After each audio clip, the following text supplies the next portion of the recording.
Bueno, miren, me gustaría saber, para iniciar, pues, qué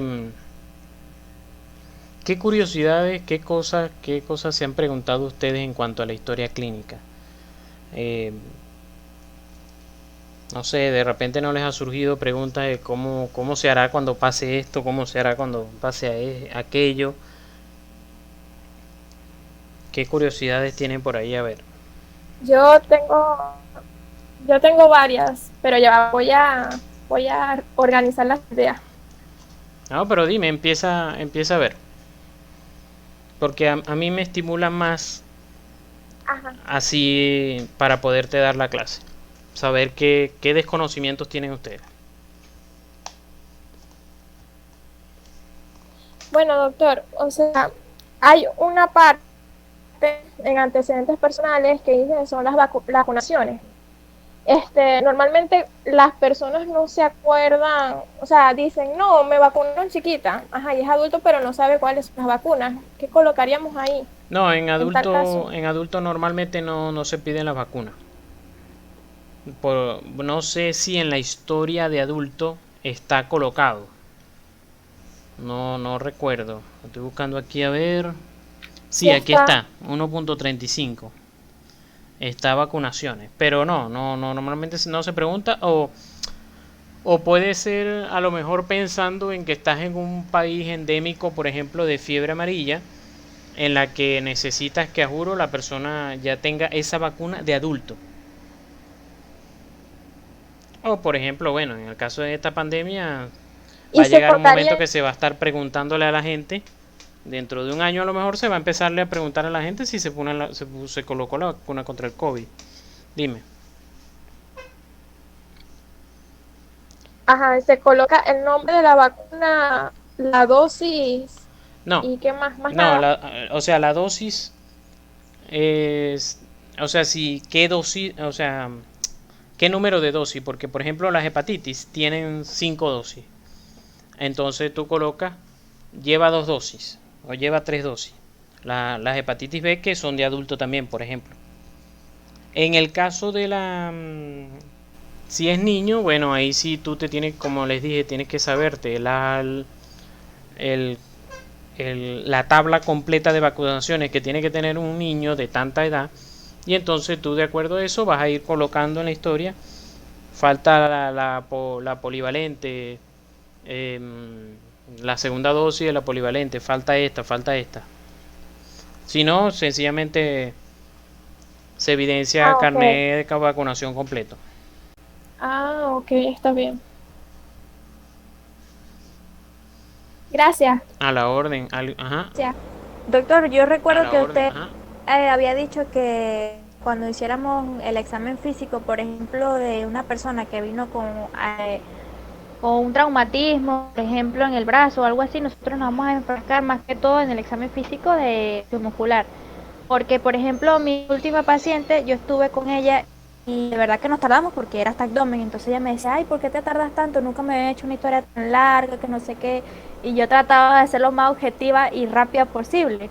Entonces, no sé si eso es con todo es verdad que hay que enfrascarse solamente en un sistema, que es el que está afectado, o los que están más relacionados, o hay que hacer así con todos los pacientes. Miren, este, ¿cómo les diría? Lo que pasa es que, o sea, tú debes hacer el examen físico, bueno, como les dije al principio y yo se los iba a recordar en esta clase.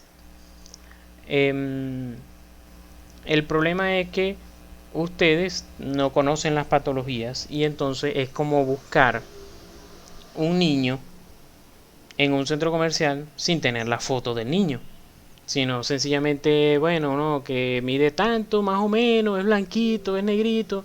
Entonces es complicado buscar ese niño en un centro comercial tan grande. Entonces, a medida que ustedes vayan conociendo las patologías, ¿verdad? Eso les va a ampliar el conocimiento en cuanto a qué debes examinar en cada paciente. ¿Ves? Entonces, o sea, que, por ejemplo, un paciente con edema de miembros inferiores, no solamente le vas a examinar extremidades porque está el edema en los miembros inferiores, sino que el edema puede tener que ver con renal, con respiratorio y con cardio, mínimo. Entonces, esos tres sistemas también los tienes que examinar. Pero en este caso, como tú no conoces todavía la fisiopatología del edema y de las posibles causas, entonces no tienes que examinar completo, ¿ves? ¿Por qué? Porque si ese paciente se complica, ¿ah? Si tú, por ejemplo, yo te digo, bueno, no, nada más examínale ahí extremidades porque nada más tiene edema, se complica y se muere, ¿verdad? Se muere de un fallo cardíaco porque viniste tú y le pusiste hidratación full y entonces él no puede manejar tanta hidratación. Entonces se muere y bueno, tú cometiste una iatrogenia, entonces te van a juzgar y van a buscar en la historia es la que te va a defender o en este caso te va a condenar. Entonces ellos van a ver, el juez va a ver que tú no examinaste cardio. Ay, ¿por qué no examinaste cardio? No, porque es que nada más se veía las extremidades. Entonces vas presa. ¿Ves? Porque siempre el juez va a decir, ¿por qué no examinaste completo? El juez siempre va a decir eso. ¿Por qué no examinaste completo? Entonces tú tienes que buscar siempre abarcar lo más que puedas. Sin embargo, es difícil que tú vayas a examinar absolutamente todo. O sea, por ejemplo, fíjate cuánto tú te puedes demorar examinando nada más los pares craneales. ¿Ves? Entonces, claro, cada especialidad,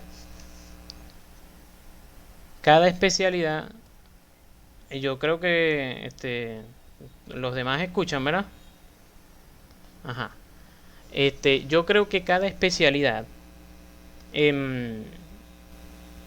tiene, entre comillas, sus trucos para saber a leguas o para saber fácilmente si el paciente tiene una patología o no. Por ejemplo, en la parte osteoarticular, vamos a decir, yo sé maniobras que sencillamente con hacer una o dos de hombro, ya yo sé que el hombro está bien. Y no tengo que hacer el pocotón de maniobras que el libro te dice. Claro, si una de esas dos primeras está afectada, entonces cuando yo paso al siguiente nivel a examinar un poco más exhaustivo. Entonces eso es lo que nosotros normalmente hacemos.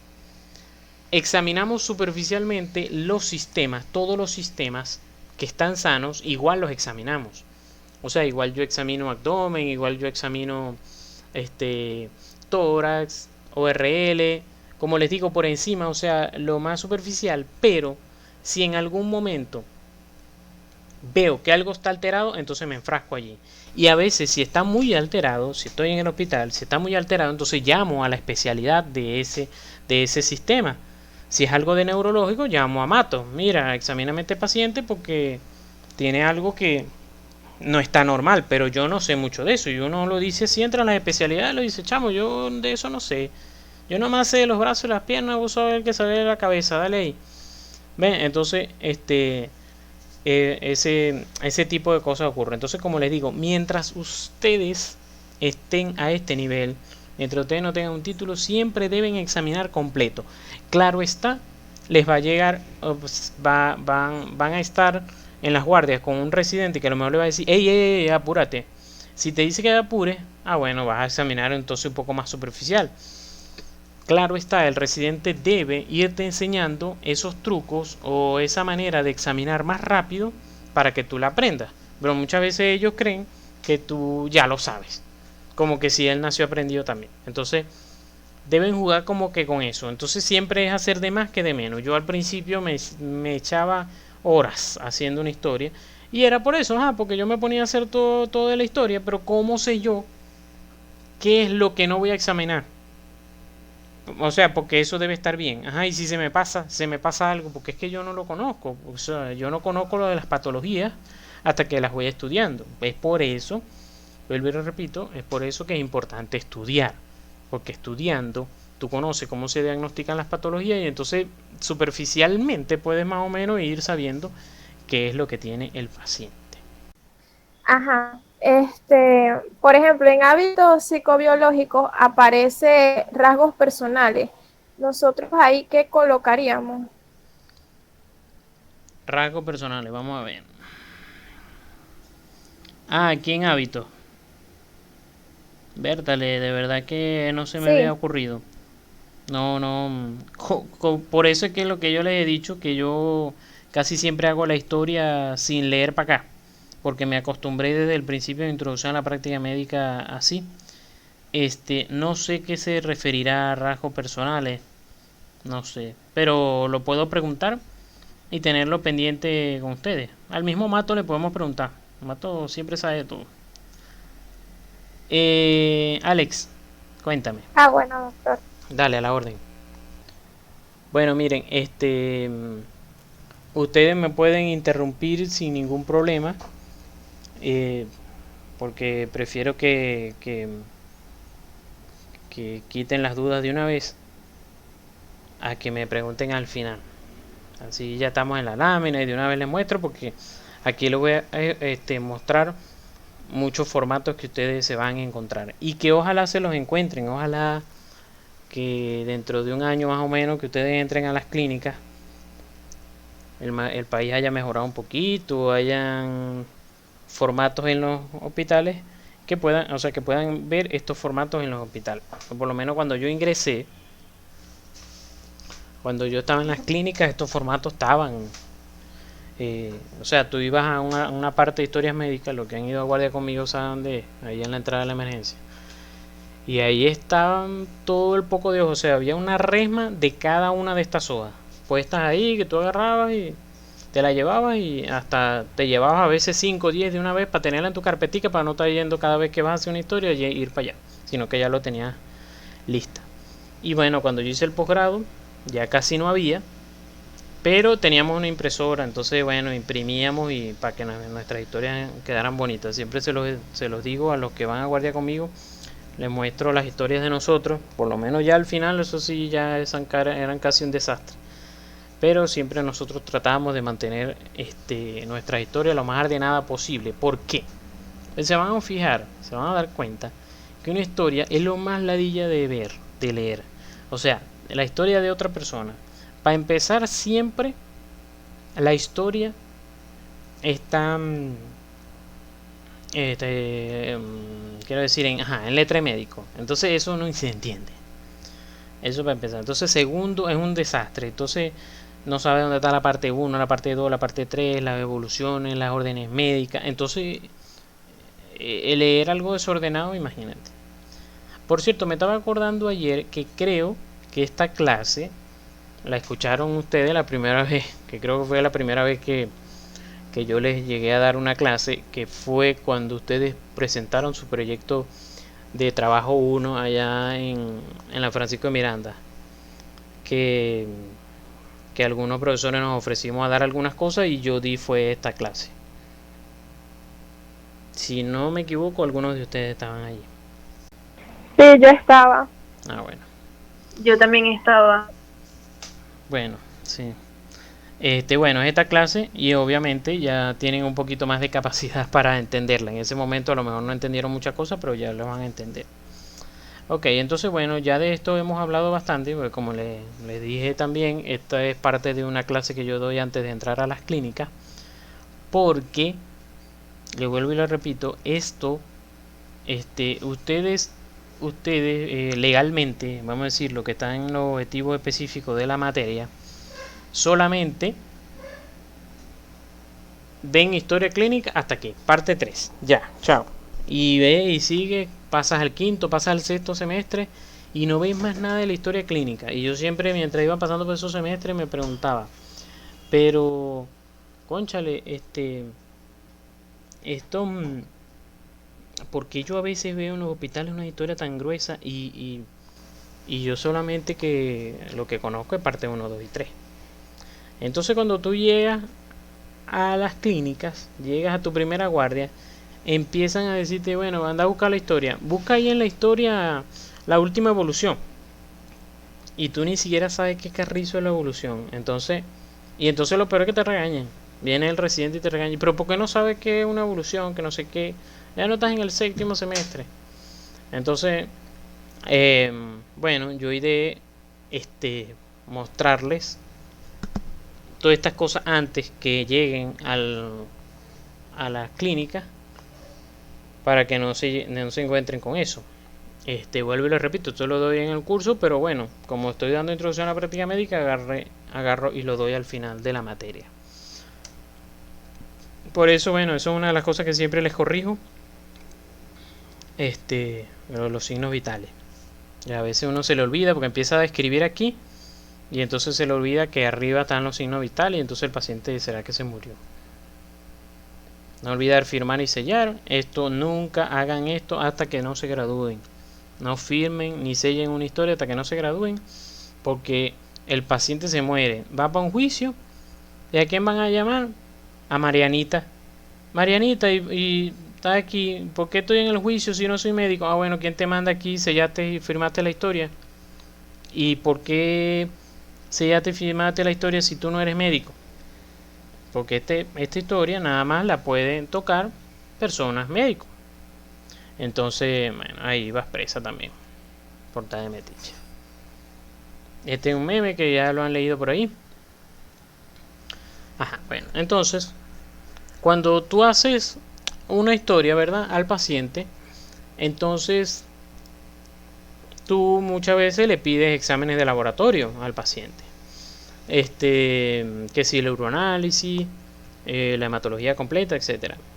El Seguro Social tenía o tiene, estos son formatos digitales, tiene formato para todo hay un formato. Entonces, ellos tenían unos talonarios, como de este tamaño, con donde se colocaban los resultados de una hematología, los resultados de un uroanálisis. Entonces, estas líneas que ustedes ven aquí no es para escribir, sino que tú agarrabas pega esa de barra, se la echabas por detrás al laboratorio y lo pegabas aquí. Por eso es que aquí dice coloque el primer examen sobre esta línea, es decir, que pegaras el examencito aquí, porque como la historia está compuesta por hojas grandes, hojas de tamaño normal, pero esas de laboratorio son chiquitas, igual como son los electrocardiogramas. Entonces ellos se pueden perder dentro de la historia, se salen pues, porque estas historias no están grapadas, estas hojas no están grapadas, sino que están agarradas ahí por una mordaza pues, pero entonces cuando son hojas chiquitas se pueden salir. Entonces por eso debes pegarlo aquí, ¿verdad? Igual el examen de ese aquí y después y así ibas pegando los examencitos aquí arriba, para que estén ordenaditos en una sola hoja. Igual estaba algo ladilloso que se llama hoja de laboratorio o que también lo llaman damero, para que sepan. Búscame el damero en la historia y entonces no sabes. Bueno, es la hoja de laboratorio, en la que tú cada vez que ibas recibiendo un examen de laboratorio, tú colocabas, aquí la fecha, tú colocas la fecha y esta hoja de laboratorio se la van a seguramente mandar a hacer. Ah, no tiene formato de hoja de laboratorio, bueno, hazme una ahí. Entonces tienes que hacerlo con regla, ra y toda esta línea horizontal en ahora ladilla. Entonces, bueno, si llegan a tener una impresora o algo, y yo les paso los formatos sin ningún problema y se ahorran eso. Bueno, porque obviamente ponen al estudiante a hacer todo el trabajo de secretaria. Entonces, bueno, el damero es esto, es la hoja de laboratorio. Tú colocas aquí la fecha, ¿verdad? La fecha de hoy, 24 de febrero. Hoy tenía la hemoglobina 14 gramos sobre decilitro, hematocrito 33%, cuenta blanca 5500. Y entonces, bueno, mañana 25, volvías a hacer a otros laboratorios y entonces colocabas aquí. Entonces, de tal manera que entonces cuando tuvieras estos 3, 4 laboratorios, entonces tú de una vez podías ver si iba en aumento, si iba bajando, ¿me entiendes? O sea, que esa es la idea, vas comparando un laboratorio con otro y no tenerlo, o sea, estar buscando aquí entre la hojita para ver la primera hematología, para ver la segunda, para ver la tercera. Estaban aquí y esto se te hace más fácil la interpretación de lo que estás buscando. Ajá. Entonces después que tú has examinado al paciente, le hiciste los exámenes y en base a todas esas cosas, al laboratorio lo llamamos paraclínico, me imagino que en algún momento me lo escucharon decir o lo han leído en los libros. Paraclínico son los exámenes de laboratorio. Después que todo eso, entonces tú, bueno, decides ingresar al paciente. Entonces, bueno, mandas al estudiante a hacer la historia clínica, ¿verdad? Y después al final te dicen, haz el resumen de ingreso. Entonces tú dices, what's el resumen de ingreso? Entonces, bueno, creo que se los he contado. Entonces, claro, cuando a mí me dicen resumen de ingreso, resumen es un resumen. Resumen es que yo escriba la mitad mínimo de lo que acabo de escribir. Ah, no. Resulta que tienes que escribir el motivo de consulta igualito como está en la historia. La enfermedad actual la tienes que escribir igualita como está en la historia. Perdón. Parte 2 y 3. Lo positivo, o sea, lo que está alterado. ¿Ya? Pero ahí eso te echa como 2 páginas más. Crees que ya estás terminando y no. O sea, mi primera historia, me acuerdo que me empecé a las 9 de la noche en una guardia de pediatría y terminé como a la 1 de la mañana. Y eso que me podía ir a las 10 de la noche de la guardia, pero no me dejaron ir hasta que no terminara la historia. Me fui a la 1 de la mañana. Me acuerdo que era de un viernes pasado. Nada mal que era sábado al día siguiente. Bueno, entonces bueno, me tardé, fíjense todo lo que me tardé haciendo la historia. Entonces, para rematar, pediátrica, algo que yo nunca había visto. Claro, lo vi aquí con el profesor Torres, pero en verdad el profesor Torres no nos explicó mucho, o si lo explicó, pues, por supuesto que no me acordaba, porque en ese momento, después de 3 semestres, no me voy a acordar. Y bueno, entonces vas a escribir todo eso, ¿verdad? Después vas a escribir los laboratorios y los rayos X solicitados y describirlos. O sea, no es que vas a pegar la rayos X aquí, sino que tú tienes que describir lo que estás viendo en la historia, en la rayos X. Se evidencian focos de consolidación en base pulmonar izquierda, no sé qué, compatibles con neumonía, Igual los laboratorios, sobre todo los laboratorios que te están ayudando a llegar al diagnóstico y a llegar al criterio del ingreso, de por qué lo estás ingresando. Luego, entonces tú colocas, entonces ya en base a todo esto, ¿verdad? Entonces tú colocas tus diagnósticos, que es lo que yo les he explicado, el diagnóstico sindromático y el etiológico, y de hecho creo que se los expliqué en algún momento con estos 2 ejemplos que yo siempre doy. Yo creo que eso se lo expliqué, ¿verdad? Lo que implica síndrome coronario agudo y síndrome del tracto urinario. Creo que sí, bueno. De todas maneras se lo explico así lo más rápido que pueda. El síndrome coronario agudo, cuando ustedes van a estudiar infarto, ¿verdad? Por ejemplo, ustedes no van a conseguir en el índice infarto.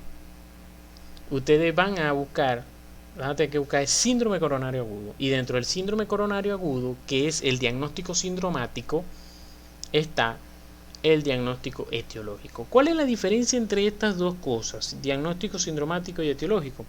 Bueno, que el diagnóstico sindromático es un diagnóstico que encierra otros diagnósticos que se parecen de tal manera que ya tú puedas irte orientando, pues. Entonces, porque uno como médico no sabe todo de una vez. Es decir, el paciente me llega y en base a la enfermedad actual y el examen físico y a veces hasta los laboratorios, yo todavía no puedo llegar a una conclusión de qué es lo que tiene en verdad el paciente. Para yo decir que tiene un infarto, o sea, ese es un diagnóstico etiológico específico, pues. Ya de ahí no puedo agarrar para otro lado. En cambio, esa sería la diferencia, pues. En cambio, cuando yo digo, sí, el paciente tiene un síndrome coronario agudo, entonces ya yo estoy dando un diagnóstico inespecífico. Es decir, estoy cerca, pues te estoy diciendo, bueno, tengo la orientación de más o menos que puede tener, y como el tratamiento son parecidos, entonces yo me voy orientando por ahí, y el libro me dice que, bueno, termine de hacer estos exámenes que me van a terminar de ayudar a ver cuál es el diagnóstico específico, que sería el etiológico. Entonces, dentro del síndrome coronario agudo hay 4 diagnósticos que son angina inestable, infarto agudo del miocardio con elevación del segmento ST, infarto agudo del miocardio sin elevación del segmento ST, y cuarto, muerte súbita. Entonces, ¿cómo hago yo para diferenciar? O sea, entonces, todos estos pacientes llegan con un dolor precordial, un dolor en el pecho que disminuye con la nifedipina, irradiado a brazo izquierdo, puede haber relajación de esfínteres, aumenta con el esfuerzo físico, todo eso tiene esa característica, aparte de muerte súbita, que es el paciente que llegó sin signos vitales y tenía el antecedente de hipertensión arterial. Entonces, todo eso entra en el síndrome coronario agudo. ¿Cómo yo llego al diagnóstico del síndrome coronario agudo? ¿Cuáles son las 3 cosas que me hacen llegar que le tengo que hacer? ¿Cuáles son las 3 cosas que implican, o sea, todas las 3 cosas que son signos y síntomas y exámenes de laboratorio que le tengo que hacer a un paciente con síndrome coronario agudo? A ver, ¿quién se acuerda? ¿Cuáles son las 3 cosas que necesito para yo diferenciar qué tipo de síndrome coronario agudo tiene el paciente? Yo lo dije, yo estoy seguro que lo dije. El electrocardiograma. Ajá, y ese 1. Las enzimas cardíacas. Ajá, ese 2. Le falta. Bueno, el tercero es el dolor precordial. El paciente va a llegar con dolor precordial. Siempre el síndrome, recuerden que la definición de síndrome es un conjunto de signos y síntomas, es decir, que siempre va a implicar algún síntoma, algún signo. Entonces el paciente va a llegar con dolor precordial, que ya les dije más o menos las características hace rato. Cuando el paciente llega con dolor precordial, entonces tú le tienes que hacer un electro enseguida de las enzimas cardíacas, cosa que muchas veces no hay en el hospital. Entonces, pero se la tienes que mandar a hacer afuera, pero por lo menos tú llegar al diagnóstico. ¿Por qué? Porque si tiene el electro, si el electro te dice que tiene un infarto, fino.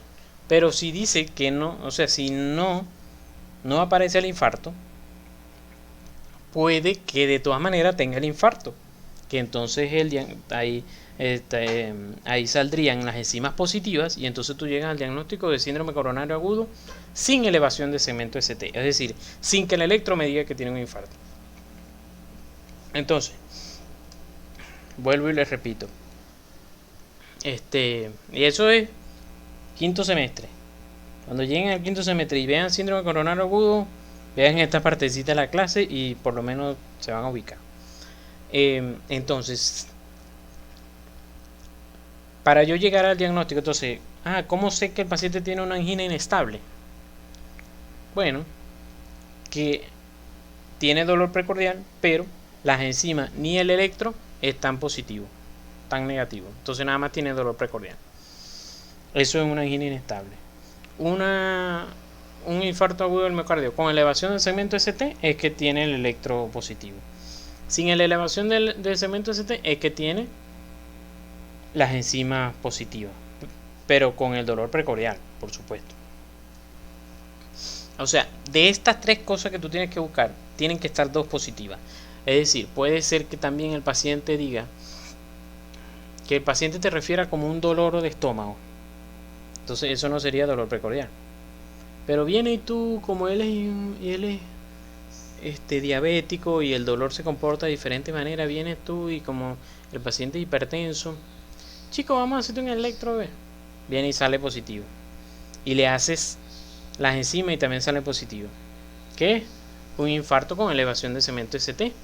Por más que no tiene dolor precordial, pero tiene 2 de las cosas que debe tener, 2 de las 3 cosas.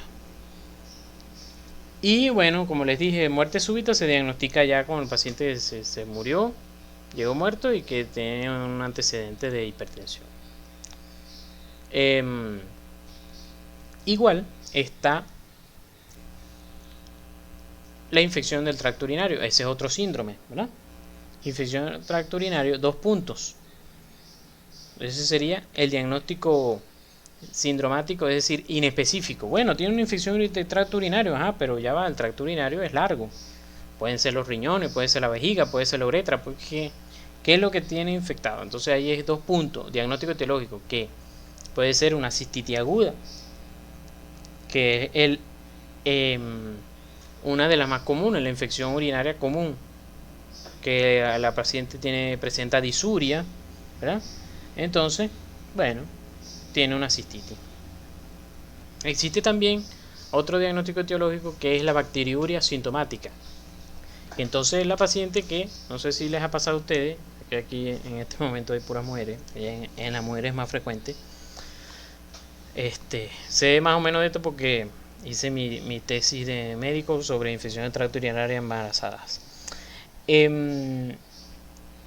Que ustedes a lo mejor se hacen un examen de orina, no sé, iban a ingresar un trabajo y le mandaron a hacer un examen de orina y no tienen síntomas, y entonces sale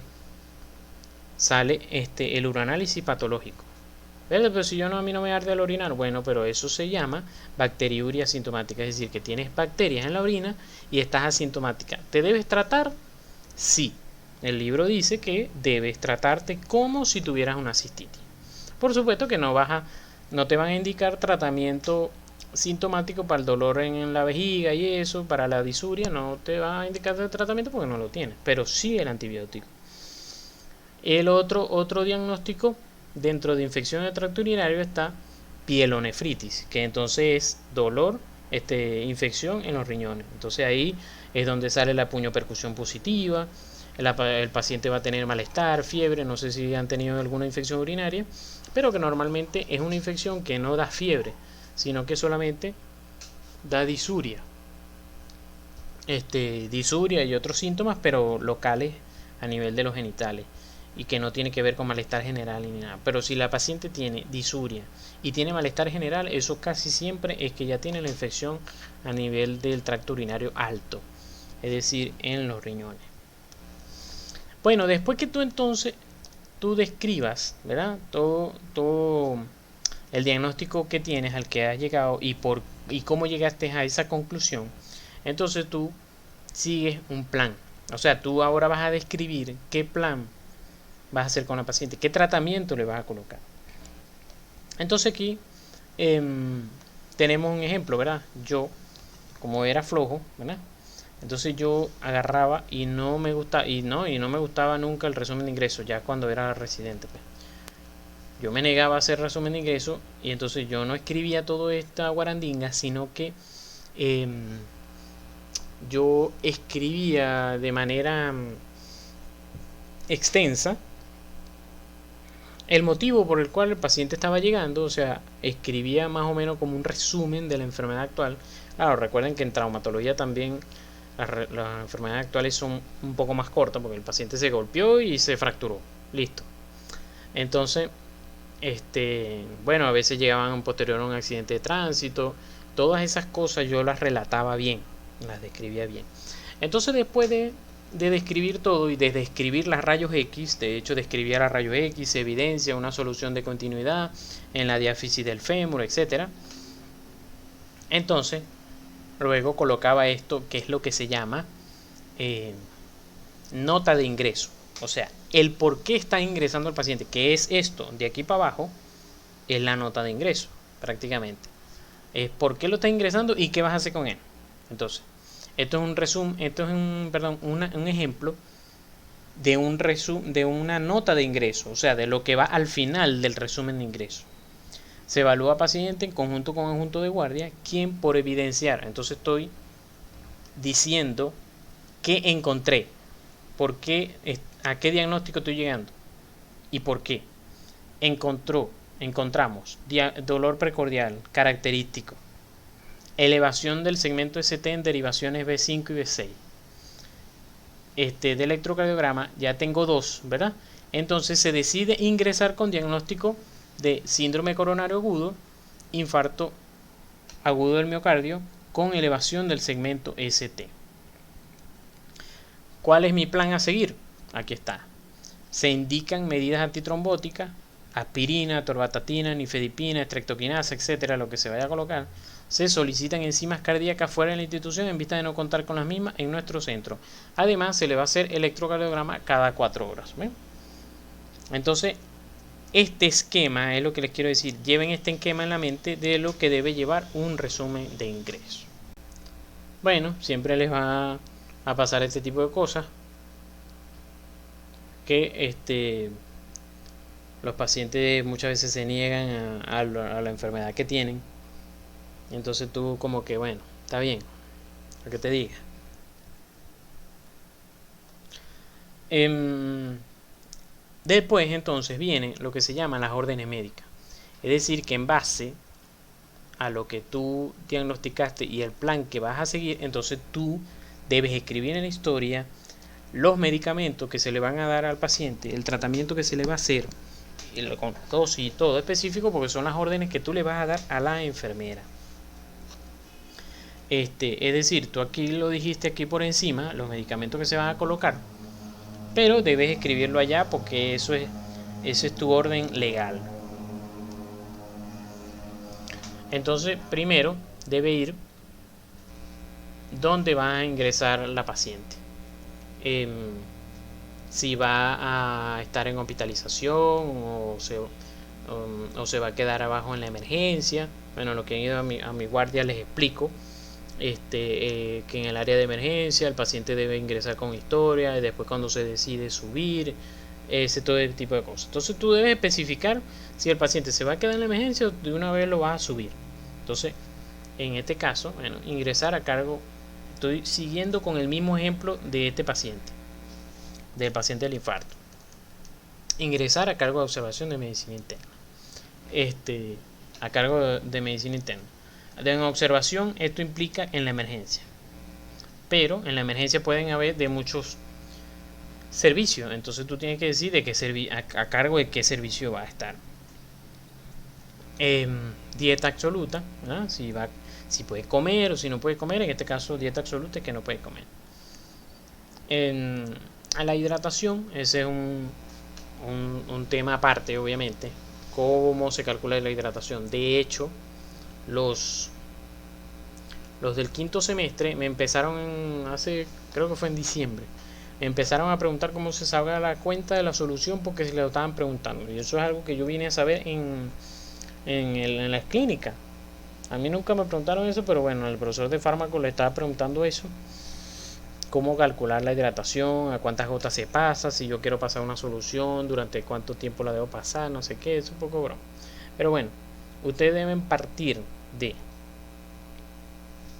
que una solución, le estoy diciendo esto porque lo que tienen que hacer es aplicar puras reglas de 3 a partir de esto que les voy a decir. Una solución de 500 cc, es decir, una botella de 500 cc de medio litro de solución, sea la que sea, Ringer 09, la que sea, una solución de 500 cc, si yo la quiero pasar o sea, que ella pase durante 24 horas, solamente los 500 cc, quiero que ella pase, que ella esté a goteo continuo, pero durante 24 horas. La pregunta es, ¿a cuántas gotas por minuto la debo pasar? Está establecido que es a 7 gotas por minuto. Entonces, repito, para que una solución de 500 cc de medio litro pase en 24 horas, debo colocarla a una velocidad de 7 gotas por minuto. No se lo olvide de eso. Entonces, a partir de eso, tú juegas. Tú dices, bueno, y si quiero pasar 1500, bueno, tengo que como aumenté la solución 3 veces más, porque de 500 a 1500 es multiplicado por 3, aumento las gotas 3 veces más también. En vez de 7 gotas, lo voy a pasar a 21 gotas por minuto. En este caso, fíjense, en este caso en específico, estoy pasando 21 gotas por minuto, pero estoy pasando 500 cc. Quiere decir que si estoy pasando 500 cc, ¿verdad?, no van a pasar en 24 horas, porque 500 pasan a 7 gotas en 24 horas. Entonces, si estoy pasando 500 nada más, pero la estoy pasando al triple de la velocidad, quiere decir que esto se va a venir pasando en un tercio de 24 horas. Porque como lo estoy pasando a una velocidad triple, quiere decir que esto se va a pasar en una velocidad de un tercio, en un tiempo de un tercio nada más de lo que son 24 horas completas. ¿Cuánto es un tercio de 24 horas? 8 horas. Entonces, si yo coloco esto en las órdenes médicas, pasar 500 cc de solución 09 endovenoso a 21 gotas por minuto, la enfermera sabe Eso va a pasar en 8 horas. Que a las 8 horas yo tengo que venir a escribir qué voy a hacer con la solución, si no va a seguir pasando más solución o qué va a hacer. Espero que hayan entendido eso. ¿Entendieron eso? Claro, a lo mejor un poquito complicado, pero lo que tienen que practicar aquí, practicar en el cuaderno, pues. Seguimos con los medicamentos. Entonces después vienen los medicamentos, ¿verdad? ¿Qué medicamento le voy a poner? Streptokinasa, que eso tiene su forma de colocarlo. Normalmente lo coloca el cardiólogo. La aspirina, ¿verdad? Aspirina. Entonces todos los medicamentos sí deben tratar de colocarlos en su nombre genérico. Colocan la dosis, colocan la vía por donde va a ir, vía oral. Esta es la abreviatura para vía oral. Y cada cuánto se lo va a tomar. En este caso el paciente se lo va a tomar stat, significa que ahorita, ya, se lo den de una vez. Stat, una sola vez. Entonces son todas las, vamos a decir los sinónimos. Igual la atorvastatina, 300 miligramos, vía oral, stat, de una vez. Y nifedipina. Lo colocan ahí y tal. Obviamente su dosis, vía oral, cada cuánto. Después entonces coloco los laboratorios que están pendientes, ¿verdad? Lo que son las enzimas cardíacas, la CPK, CPKMB y la troponina. Están pendientes por hacerse, por realizarse. Este paciente tiene criterio de hacerle un electrocardiograma cada 4 horas. O sea, todas estas cosas que yo les estoy diciendo aquí, estos no son inventos míos, y quiero decir, no solamente mío, porque no trato este tipo de pacientes, quiero decir que cuando ustedes lo ven en una historia de un paciente que tiene un infarto y está escrito esto no es así invento de que, bueno, a él se le ocurrió que cada 4 horas se le vaya a hacer, o porque le dio la gana de castigarte a ti que le hagas el electrocardiograma cada 4 horas, no, sino que eso está descrito en el libro, que cada 4 horas tiene que hacer el electrocardiograma porque pueden cambiar las cosas y entonces el paciente se puede complicar. Entonces, todas las cosas que van en una historia clínica tienen que estar sostenidas por un libro, que es lo que te va a salvar. La rayos X de tórax para ver cómo está el corazón, de qué tamaño está. Mantener el oxígeno a 5 litros por minuto, abreviatura por minuto fijo. Control de signos vitales y avisar eventualidad. Aquí entonces hay una diferencia y se la he explicado también a los que les he enseñado las historias en mis guardias.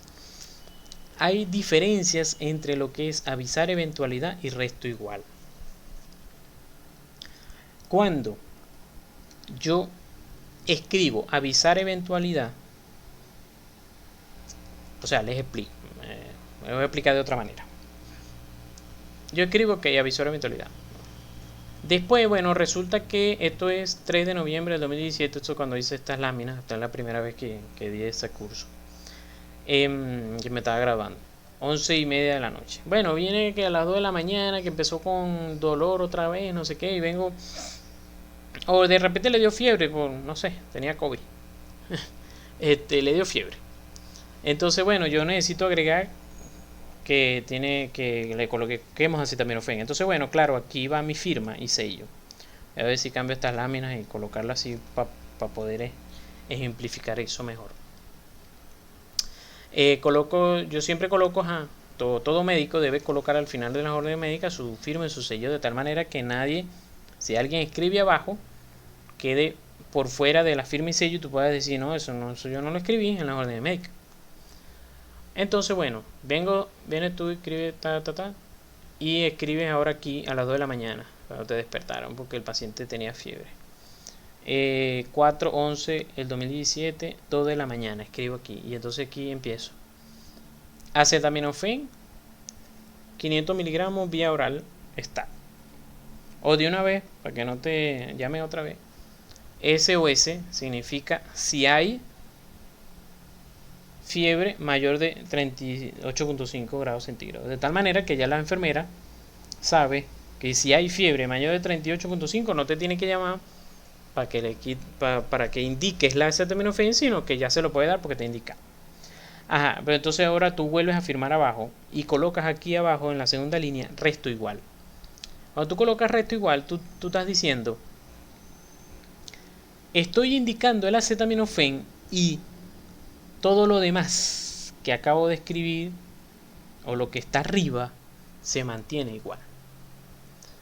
Pero cuando tú escribes avisar eventualidad, estás diciendo que lo que se escribió anteriormente ya no vale, sino que vale todo esto que tú estás escribiendo nuevo. ¿Por qué?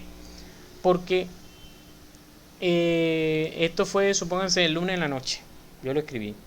Ya fue esto de lunes para martes. El miércoles yo tengo que volver a escribir todas estas órdenes otra vez, porque está establecido en los hospitales, y aquí dice: a las 48 horas de haber sido indicadas estas órdenes, será suspendida aquellas órdenes a las cuales no se le ha señalado el tiempo de duración. Es decir, que cada 48 horas yo debo renovar las órdenes médicas. Supónganse que yo hice estas órdenes médicas el lunes, firmé y sellé, y el martes escribo mantener indicaciones, o sea, esto no va a cambiar. Y el miércoles esto va a mantenerse igual, no puedo escribir otra vez mantener indicaciones. Tengo que volver a hacer las órdenes médicas. Si se escribí todo otra vez, bueno, escribiré todo otra vez, pero en todo hospital, lunes, miércoles, o por lo menos en lo que he trabajado, lunes, miércoles y viernes se actualiza. Y la enfermera te lo va a exigir: doctor, no actualizado. Tienes que hacerlo. Entonces, ¿qué pasa? Cuando tú escribes el miércoles avisar eventualidad o anormalidad, tú estás diciéndole a la enfermera: ya las órdenes del lunes y martes no sirven, no valen. Vas a cumplir estas del miércoles. ¿Ya entienden? Entonces la diferencia es que entre cuando tú colocas avisar eventualidad, es que nada más valen estas. Cuando tú colocas resto igual, es que ella va a seguir tomando órdenes de las anteriores.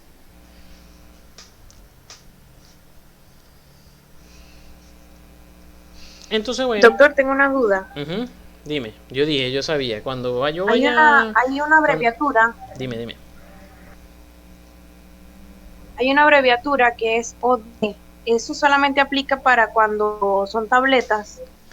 No, OD. He entendido que es orden diaria. Sí, exacto. OD es orden diaria. Hay medicamentos que son endovenosos que también son orden diaria. Lo que pasa es que uno se acostumbra a que los medicamentos endovenosos se colocan. Tú debes colocar la hora en que se va a indicar. Es más, de hecho, todo medicamento tú debes, ya que el paciente está hospitalizado, tú debes indicar la hora en que se lo va a tomar.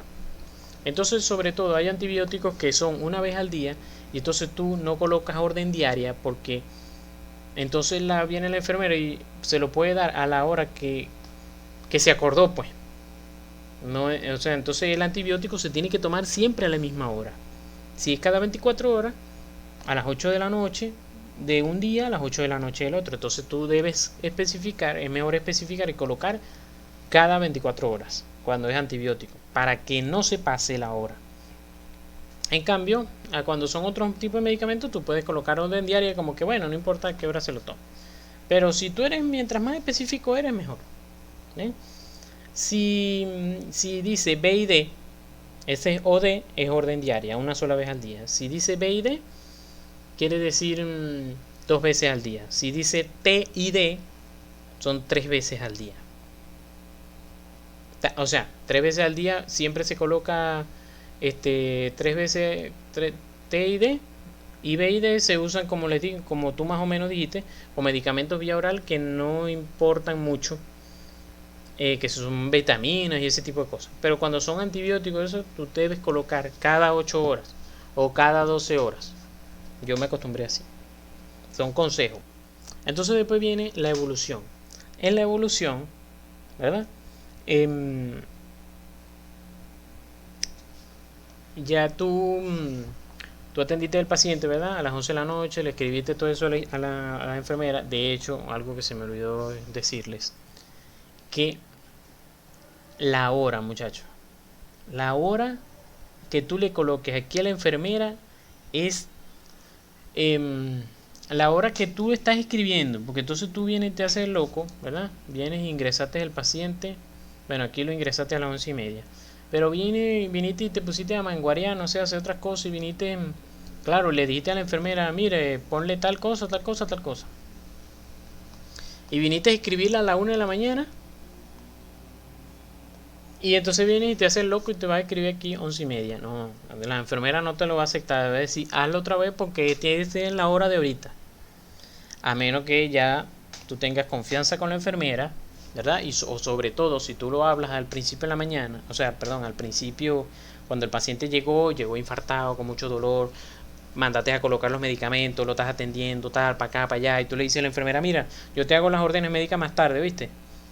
Ah, ok, dale. Eso se sobreentiende que tú vas a colocar la hora de ahorita, de las 11:30, no hay problema, pues. O sea, estás bien con la enfermera, pero si hay enfermera que por eso es que yo siempre les ando aconsejando.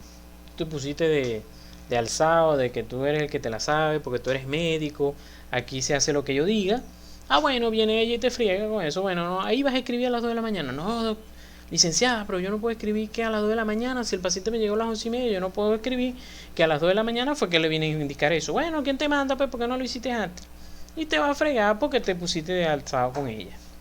Entonces, siempre traten de llevar un buen ambiente en el trabajo, con todos, con los estudiantes, con los enfermeros, con todos los que vayan a estar por debajo de ustedes. Así trátenlos igual que sus jefes. Entonces, les repito, no se olviden de la hora y fecha, porque nadie les va a aceptar sin fecha o con fecha muy temprano. Bueno, aquí como el mismo esquema de aquí. Hay veces que, por ejemplo, paciente que le da ortopnea, que se cansan por estar acostados de cúbito dorsal, entonces tiene que mantenerlo con la cabecera a 30 grados. Entonces tú especificas todas esas cosas. O si el paciente no se puede levantar, como los pacientes con, por ejemplo, doble fractura de fémur, entonces tiene que la enfermera hacerle baño en cama. O los pacientes en UCI también, ellos no se pueden bañar, tiene que bañarlo la enfermera, ella ponerse su traje y ponerse a bañarlo. En la evolución, ¿verdad? Entonces, ahí es que cuando siempre me devuelvo. Bueno, tú a las 11:30, a las 2 de la mañana, escribiste todo, te fuiste a dormir, te paraste a las 6 de la mañana, te compraste tu cafecito, pasaste por allá, hola señor, ¿cómo está? ¿Cómo se siente? Oye, ayer anoche llegó feo, pero bueno, gracias a Dios salió bien. Ah, bueno, mire, ¿cómo pasó la noche? ¿Le dio dolor? ¿Le dio fiebre? Sí, bueno, a las 2 de la mañana me llamaron porque usted tenía fiebre, pero ¿cómo se ha sentido y tal? Y tú hablas con él, es decir, hace un interrogatorio de cómo pasó la noche, de cómo pasó el día anterior y la noche. El día anterior digo, si por ejemplo está en hospitalización y la última vez que lo viste fue ayer en la mañana. Entonces, hoy en la mañana, tú hablas de todo el día de ayer. Es el interrogatorio subjetivo, como depende de cada patología, entonces tú le vas a preguntar diferentes cosas. ¿Hiciste pipí, pupú? ¿Cómo ha estado la fractura? ¿Te duele? ¿Te duele mucho? ¿Cómo está la inmovilización? ¿Estás cómodo? No sé qué, todas esas cosas. Ah, me dolió mucho, doctor. No he hecho pipí, no he hecho pupú. Ah, no has hecho pupú, claro, no, hay que estar en este hospital, tal, eso no es fácil, estar haciendo pupú en ese baño, tal. Siempre los pacientes se van a estreñir, por ejemplo. Pero en un paciente que operaste el abdomen, eso, como ya yo les comenté en la clase de abdomen, es importante que evacúe. Y el paciente no se puede ir de alta sin que haya evacuado. Entonces, ¿cómo se escribe una evolución? Entonces, en una evolución lo que tú vas a decir es cómo evolucionó el paciente durante el día. Entonces tú escribes qué día, normalmente así es que se hacen las evoluciones. Eso depende muchas veces de cada hospital, pero por lo menos en Punto Fijo, todo lo que en los hospitales que yo estuve, se hace de esta manera. Escribes qué día de evolución intrahospitalaria lleva. Hoy es el primer día de evolución intrahospitalaria. Diagnóstico: síndrome coronario agudo, infarto agudo del miocardio con elevación de cemento ST. Si él tiene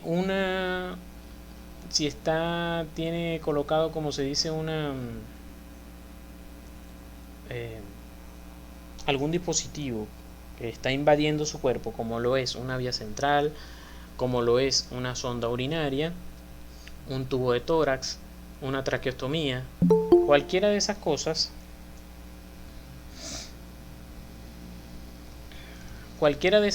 nosotros debemos colocar qué día lleva con eso. ¿Por qué? Porque ese tipo de cosas tienen un límite de días en que yo las debo cambiar, porque si no son pueden causar infección en el paciente. Por ejemplo, una vía central normalmente dura unos 10 a 15 días. Entonces, si yo no lo escribo, a veces por la monotonía o por tantos pacientes que tengo, se me olvida totalmente. Y entonces llega el día 16, el día 17 y se antoja el especialista de preguntarte: ¿cuántos días lleva con la sonda urinaria? ¿O cuántos días lleva con la vía central? Ay, papá, te cayó el hacha. Castigado. ¿Y por qué? Si lo hubieras escrito todos los días, cuando llega el día 15 te das cuenta: hey, 15 días con la vía central, tengo que cambiarla.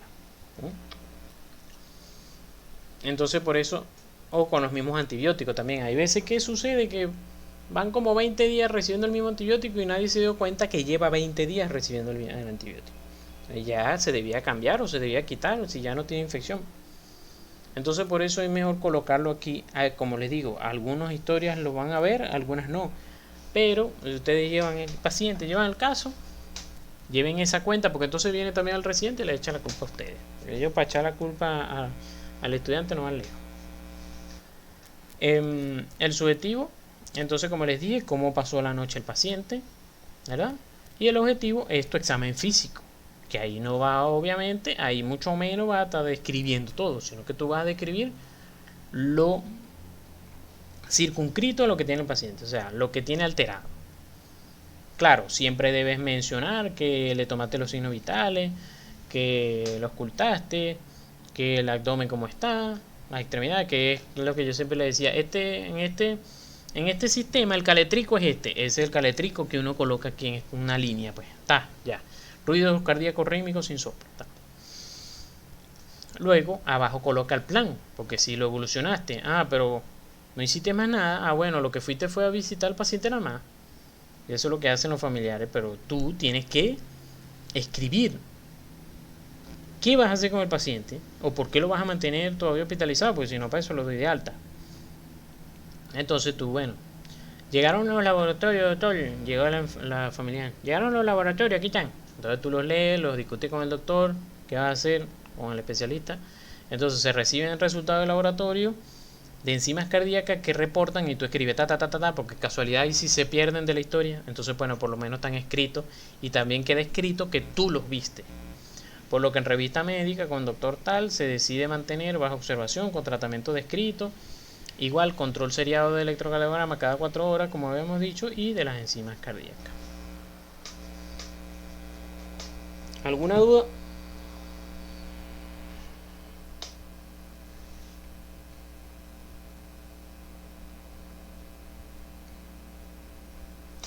Bueno, de todas maneras, aquí fíjense que aquí está el esquema, porque esto es un formato. Aquí está el esquema de cómo más o menos lo que vas a escribir. Entonces, como igual también debe llevar su fecha y hora. Como les dije, entonces supongamos que hoy es martes. Entonces yo tengo que ahora, después de hacer esto, después de escribir esto,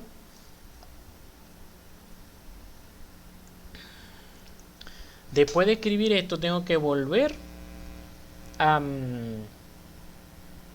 hacer órdenes médicas. Pero como es martes, entonces yo nada más escribo en las órdenes médicas, aquí, escribo abajo 4/11 del 2017, 7:30 de la mañana, coloco mantener indicaciones. En cambio, si esto lo hice un martes y hoy es miércoles, tengo que volverme a fajar a escribir todo esto otra vez. Hoy después de las 7:30 de la mañana otra vez tengo que escribir. Claro, ya no se escribe porque es ilógico ingresar a observación, sino que tú escribes mantener en observación a cargo de medicina interna, no sé qué, no sé cuánto, otra vez. Ajá, entonces, ¿se acuerdan cuando aquí vimos en el damero, verdad? Que nosotros podíamos ir viendo la evolución de la hemoglobina o de la cuenta blanca, si iba subiendo, si iba bajando, y nosotros lo vamos a ver mucho mejor. Nosotros lo vamos a ver mucho mejor aquí en una curva. Es decir, nosotros escribimos el día 1 tenía tal fecha, cómo estaba la cuenta blanca, estaba en 5.000, estaba en 10.000, Igual el día 2, o sea, la segunda vez que le hice la hematología, bueno, fueron 3 días después. Entonces veo si subió o bajó. Y como se describe la curva, no sé si cuando estudiaron signos vitales, que vieron las diferentes curvas que dan la temperatura, ¿verdad? Bueno, así como en el libro están las diferentes formas que, o sea, que dependiendo de las diferentes formas que da la temperatura de la curva, van a ser diferentes patologías, así la cuenta blanca tiene diferentes curvas que van a depender de la patología. Entonces, bueno, así como la cuenta blanca, está también en la PCR, que es reacción en cadena de polimerasa, que son también lo que se llaman reactantes de fase aguda, que también tiene su número, pues, que suben o que bajan, eso. Entonces nosotros teníamos por costumbre hacer esas curvas, cosa que a lo mejor de verdad en poco servicio lo he visto, de verdad, pero a nosotros nos lo mandaban a hacer. La BCG también. La BCG a lo mejor sí la conocen un poquito más, porque a lo mejor se la hayan mandado a hacer a algunos de ustedes en alguna infección, velocidad de sedimentación globular. Viene la interconsulta. La interconsulta es una consulta que yo hago a otro servicio. Cuando el paciente me presenta algo, me presenta una patología que no tiene que ver con mi servicio. Entonces, ya que el paciente está hospitalizado, hay que aprovechar de que le vean esa patología.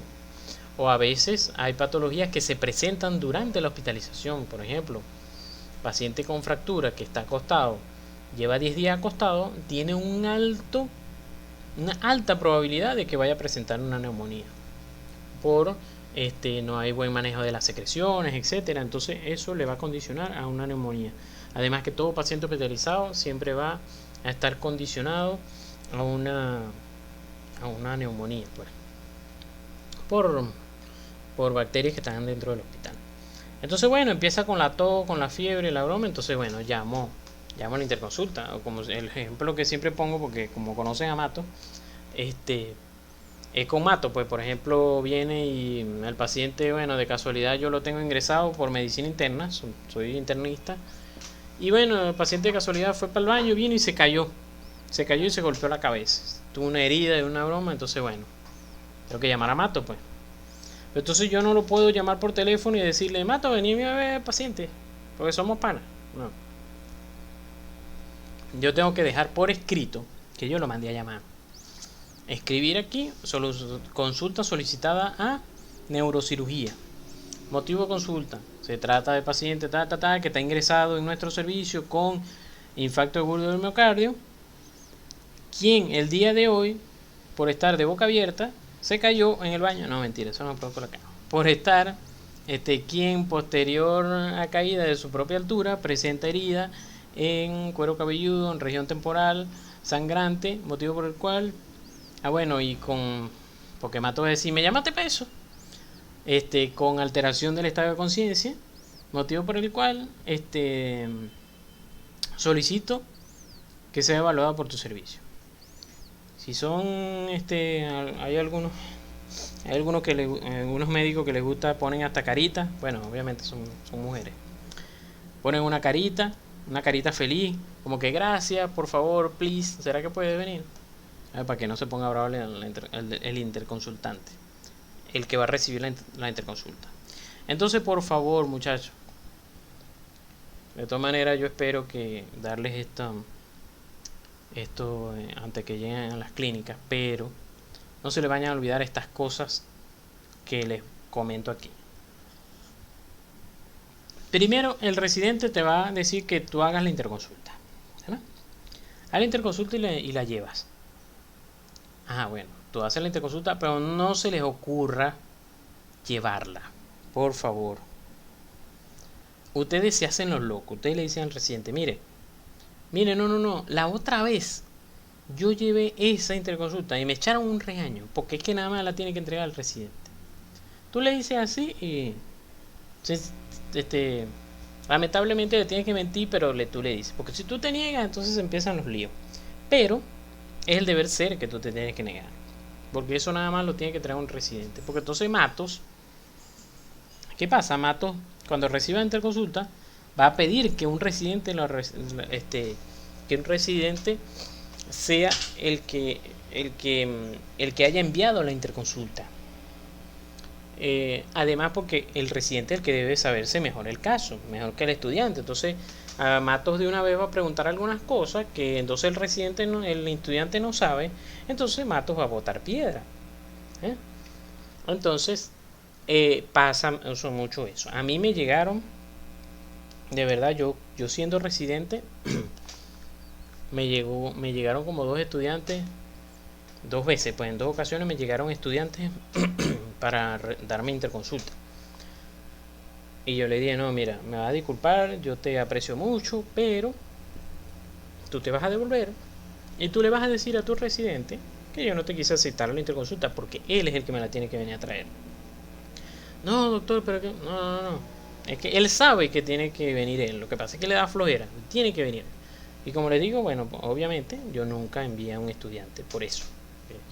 Porque esta es una carta que yo estoy escribiendo y que la debe firmar mi especialista. Es decir, cuando yo soy residente, yo le escribo o le escribe el estudiante, pero aquí va la firma del especialista el especialista en este caso de medicina interna que está enviando la interconsulta. Es decir, que cuando Matos la reciba, debe ver que se lo está escribiendo es un especialista y no un residente. Porque un residente no lo puede estar llamando a él para que vaya a ver un paciente. Es un especialista el que va a llamar a otro especialista. De hecho, normalmente yo envío a mi residente, yo como médico internista envío a mi residente, pero allá en traumatología, que está Matos con su servicio de neurocirugía, pero dentro de traumatología, allá lo va a recibir un residente de trauma. Ese residente de trauma debe verificar que la interconsulta que viene de medicina interna esté firmada y sellada por un especialista. El residente también puede devolverla por no tener sello del especialista y del residente también, porque entonces resulta que viene y de casualidad yo necesito alguna información sobre el paciente y entonces yo no voy a estar llamando al Matos, entonces por otro lado no va a estar llamando al especialista por el paciente, sino tiene que llamar al residente, que es el que sabe más del caso, no porque sepa más del caso, sino porque él tiene detalles de, no sé, de repente yo le pedí una tomografía, entonces bueno, si Matos me llama a mí, yo le voy a decir, bueno, no, sí, yo le pedí la tomografía, pero yo no sé si ya se la hizo, porque normalmente uno no está todo el tiempo en el hospital, como si lo está el residente. Entonces el residente, cuando voy a buscar quién fue el residente que entregó esto, no sé.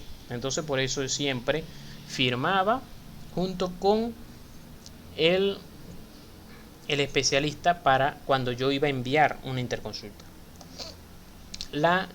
También debe tener su ubicación, dónde está el paciente. Si no tenía eso, también devolvía al residente. No. Pon ahí en qué cama está. No, pero es que no me acuerdo. Bueno, no sé, vas y vienes, porque entonces como yo ya iba a buscar en tu servicio dónde está el paciente. Voy a estar gritando por todo el pasillo, ¿dónde está este? Colocar, entonces cuando yo la recibo, cuando el residente pues la recibe, el residente de Matos la recibe, debe firmar que está recibido y colocar la fecha y hora en que la recibió. ¿Por qué? Porque cualquier cosa, se muere el paciente o algo que sucede, bueno, hay que ver, van a buscar a qué hora mandaron a llamar a Matos.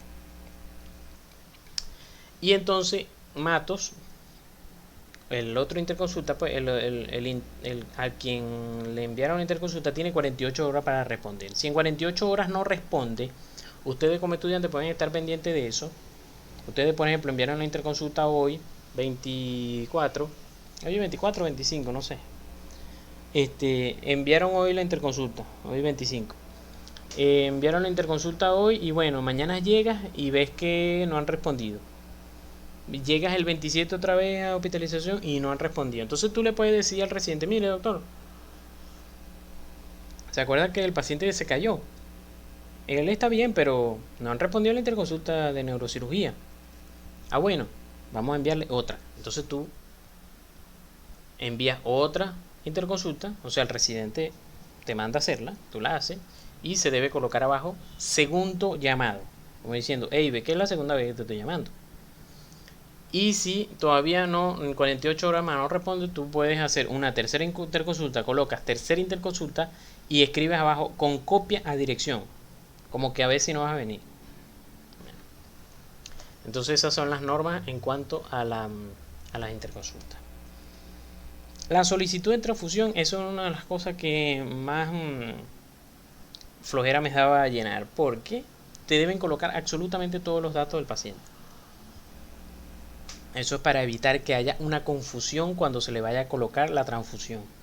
Recuerden que eso puede hasta matar al paciente. Entonces, se deben colocar, como dice aquí, todos los 2 apellidos, los 2 nombres, la cédula, la fecha de nacimiento, la edad. Uno a veces aquí fíjense que están todos esos datos, pero a veces uno no coloca todos los datos.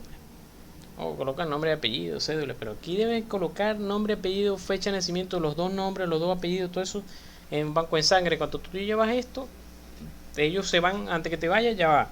Déjame ver si llenaste la solicitud como es. Igual aquí, fíjense, todo esto aquí se debe llenar, pero uno nunca llena todo esto completo.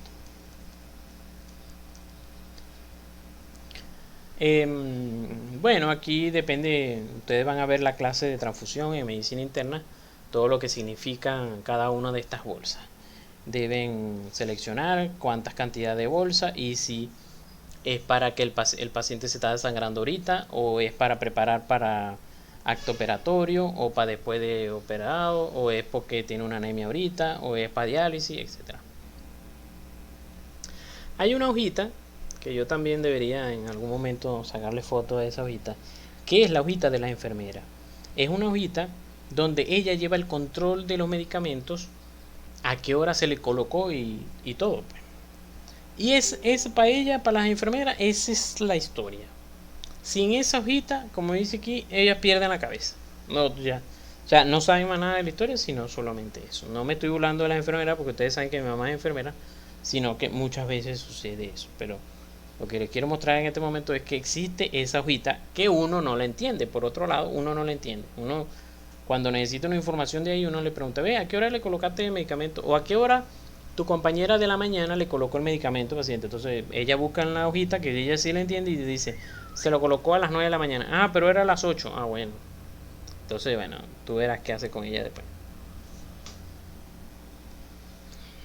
Existe la hoja de intervención quirúrgica. Los que han entrado al quirófano conmigo, no, a lo mejor no habrán visto esta historia, no habrán visto esta hojita, porque este formato ya prácticamente casi que no existe, pero sí les he explicado que el residente debe describir la historia, describir todo el procedimiento quirúrgico que se hizo con el paciente. Entonces, esta es una hoja también que, por ejemplo, supóngase que Dios los guarde y los cuide, pero que empiecen en el 7º en cirugía. Esa es la masacre. Entonces, bueno, y resulta que agarran papelito y broma. Bueno, vamos a repartirnos las camas por papelito. Y resulta que te toca presentar mañana un paciente que ya fue operado. Entonces eso es la locura. Date por muerto. O sea, no te vayas a deprimir mañana cuando te revuelquen, porque de todas maneras vas a morir, pues. O sea, no hay salvación para eso. Pero bueno, tú haces lo mejor posible. Entonces, una de las cosas que tienes que buscar es esta hoja donde está descrito que el paciente se operó.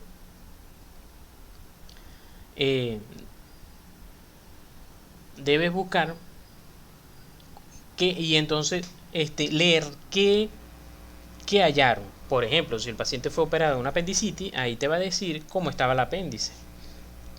El apéndice tiene varias fases. Entonces eso es una de las cosas que te van a preguntar. ¿En qué fase fisiopatológica estaba el apéndice cuando la sacaron? Entonces ahí está descrito. Entonces ahí ven. Igual ustedes deben, miren, cuando ustedes estén en las clínicas, ustedes tienen que mentalizarse a que van a trabajar y a sacar trabajo. Pero esa es la manera de practicar. Y esa es la manera en que ustedes van a aprender a ser médicos. Esa es la manera en que ustedes van a aprender a ser residentes. Ustedes no pueden esperar y decir, bueno, cuando yo termine todas las clínicas es que voy a ver cómo es que se hacen las cosas para ser residente. No, esa es la única oportunidad que tú tienes para aprender a ser residente. Entonces, como residente, tú tienes que llenar esto. Entonces, si no lo aprendes en las clínicas, ¿cuándo lo vas a aprender? Entonces, claro, yo me pegaba como un bebé a los residentes, hey, ¿cómo se llena esto? Y me explicaban. Pero si tú no te pegas al residente, el residente no te va a enseñar. Entonces, después vas a estar pasando pena cuando tus primeros días de residente, atrás del especialista preguntándole cómo se llena esto. Obviamente que te va a insultar, porque él no tiene tiempo para ti, para estarte explicando algo que debías saber, porque te va a decir, ¿y tú no fuiste estudiante? ¿Tú no pasaste por cirugía nunca? Ah, ¿qué hacía? Bueno, estar bochando todos los fines de semana. Entonces, aquí van, ¿verdad? Diagnóstico, los datos filiatorios. Entonces va, diagnóstico preoperatorio. Entonces, bueno, resulta que el paciente tenía una apendicitis, ¿verdad? Tiene su signo de Bloomberg, todo. Entonces yo lo coloco. Abdomen agudo, apendicitis agudo. Intervención indicada, apendicectomía. No es una electiva porque es una emergencia, el paciente lo tengo que operar ya, pero tiene un buen, se llama un buen pronóstico. Paliativa significa es que el paciente no lo vas a sanar de esa enfermedad, pero lo vas a mejorar. Como cuando retiras un tumor pero tiene metástasis, por ejemplo. Debes colocar el cirujano, los ayudantes. A veces aquí te colocan como estudiante, o sea, el nombre tuyo. Cuando tú ayudas, entonces lloras de emoción, ¿no? La enfermera, ¿cuáles son las enfermeras que ayudaron? Y la fecha de intervención, a qué hora comenzó, a qué hora terminó. Y entonces intervención practicada. Pero no la pusimos aquí. No, aquí colocamos intervención indicada, que era apendicectomía. Es decir, que yo iba con mi plan de operar una apendicectomía, pero resulta que abrí y había una peritonitis. Entonces yo debo colocar aquí a intervención practicada, puede ser la indicada. Bueno, sí, le saqué el apéndice, hice una apendicectomía. Pero si fue que encontré una peritonitis, entonces debo colocar lavado quirúrgico por peritonitis más una apendicectomía. Anestesia practicada, si es la raquidia, si es la general, si es la endovenosa, etc. Y entonces hallazgo operatorio, bueno, exudado purulento en corredera parietocólica, en su costal, no sé qué, todo, apéndice flegmonosa o sangrante o no sé qué, todo eso. Y bueno, o sea, esos son los hallazgos. En mi caso, fractura en fase de consolidación o fractura desplazada, no sé qué, no sé cuándo, en 3 fragmentos y tal.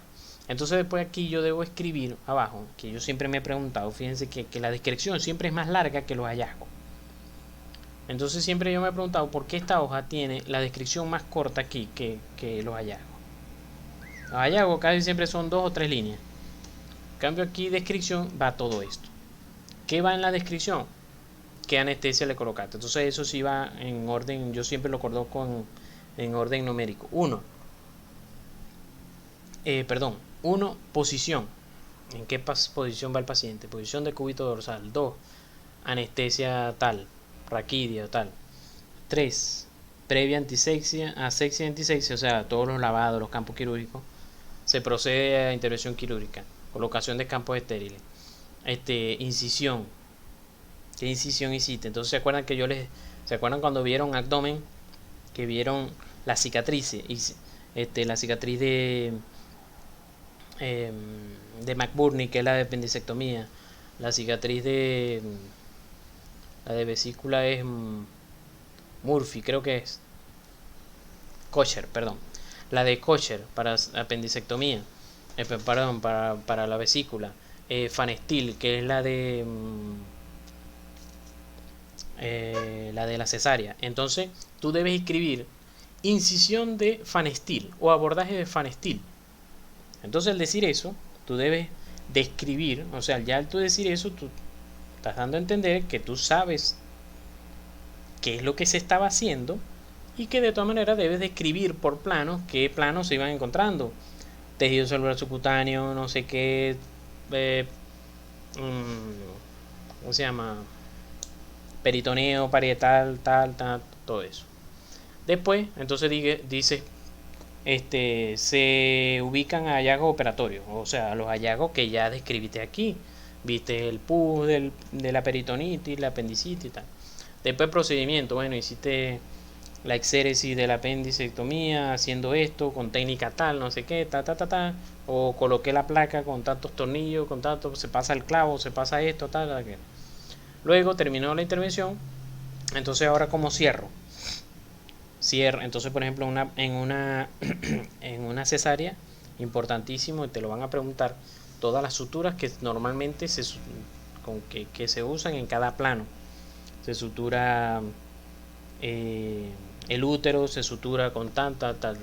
Entonces peritoneo visceral del útero se sutura con Catgut 3.2 3.0.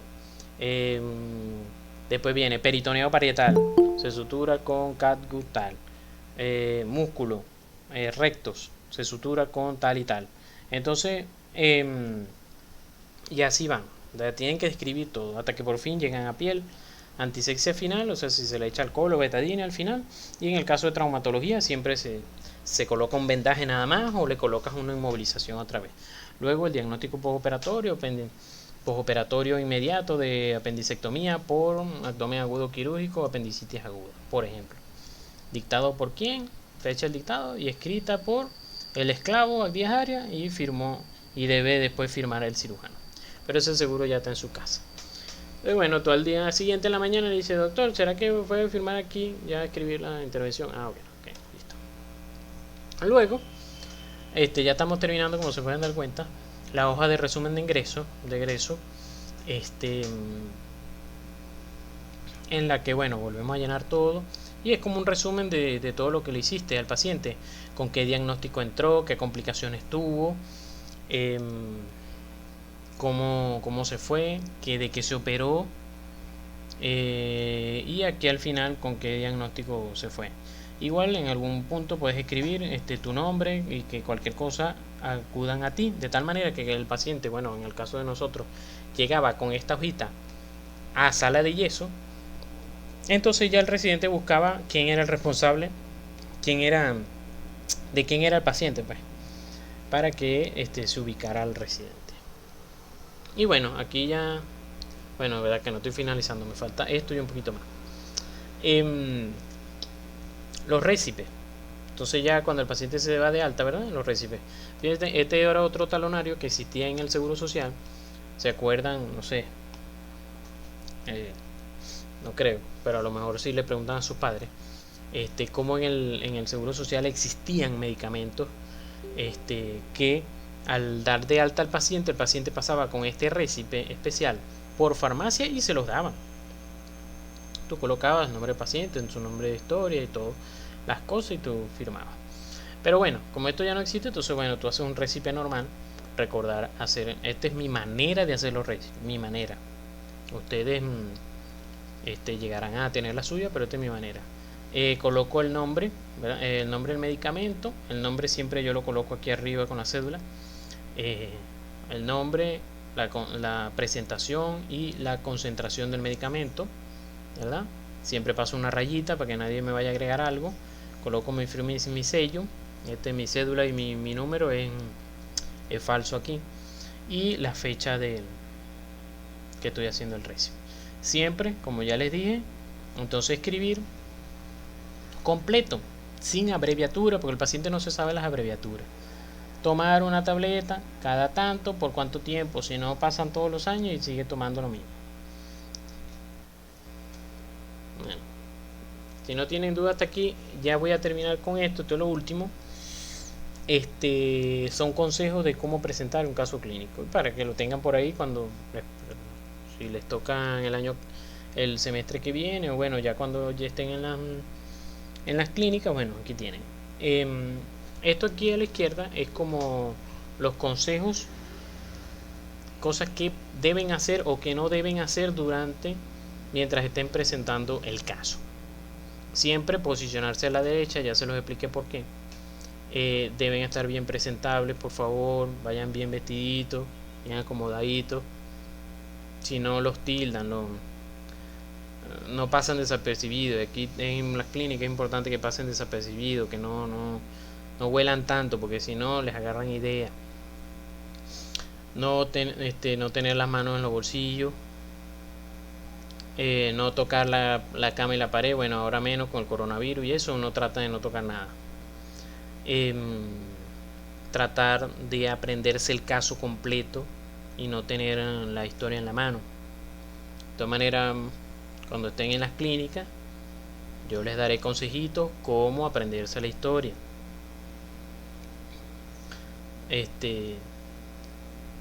No hacer alusión que es la primera vez que lo hace o que practicas con el paciente, eso nunca lo hagan. Se han visto casos, ya les voy a poner un meme que le hice a un estudiante por eso. Sino que tú siempre te debes hacer loco, tú debes hacer como que si tú ya lo has hecho varias veces, sobre todo delante del paciente. En cambio, tú le puedes decir al residente, si estás, por ejemplo, en el caso que estás haciendo un procedimiento, vas a suturar, tú dices, profesor, doctor, yo lo quiero hacer. Y él te mira y te dice, pero lo has hecho antes. Si tú sabes que tienes la posibilidad de que después tú le digas, porque estás delante del paciente, que tú le digas, mire, no, que tú después le digas, mire, es la primera vez que lo hago. Entonces tú le dices al residente, sí, es la primera vez, pero tú después, bueno, mientras vas a buscar los guantes, las cosas y andas con él, tú le dices, mira, no es la primera vez, lo que pasa es que me daba pena delante del paciente. Porque es mentira, nadie se va a dejar suturar si sabe que es la primera vez que tú lo haces. Entonces, por eso es que el residente más bien no debe preguntar eso, porque te friega si es la primera vez que lo hace. Porque si tú dices, sí, si es la primera vez, te va a decir, bueno, me vas a ver a mí primero cómo lo hago y después lo haces tú. Entonces, bueno. Entonces, como les digo, siempre deben decirle a su superior que es la primera vez. Cuando vayan a hacer un procedimiento, cuando vayan a colocar una sonda, cuando vayan a colocar algo, siempre deben decirle a su superior que es la primera vez para que él esté allí mientras ustedes estén haciendo eso. Si no, los deja solos y se va y cree que ustedes lo saben hacer. Pero vuelvo y le repito, no delante del paciente. Si no, van a... el paciente no va a querer. No hacer iatrolalia, es decir, no decir cosas que no deben, que vayan más bien a perjudicar al paciente, es decir, no hablar de más. Evitar expresiones inadecuadas o maleducadas, como digo, no pueden decir que este es drogadicto, este es un malandro, este es un paciente que tiene hábitos drogadictos, como les digo, no pueden hábitos de este es un borracho, este se la pasa bebiendo, este es un paciente alcohólico, no pueden decir esas cosas, sino que siempre, ya yo se los dije, hay claves para eso. Igual, bueno, por ejemplo, como lo de las parejas sexuales, etcétera. Y bueno, esta es una de las claves, es que esto es como contar una historia, pues. O sea, tú no te tienes que aprender, cosa que yo creía, la enfermedad actual al caletre, sino que tú tienes que contarla con tu misma palabra, pero que esté consona, pues. Pero de eso podemos hablar después, cuando les toque. ¿Qué debe llevar todo cuando presentas el caso? ¿Qué debes decir?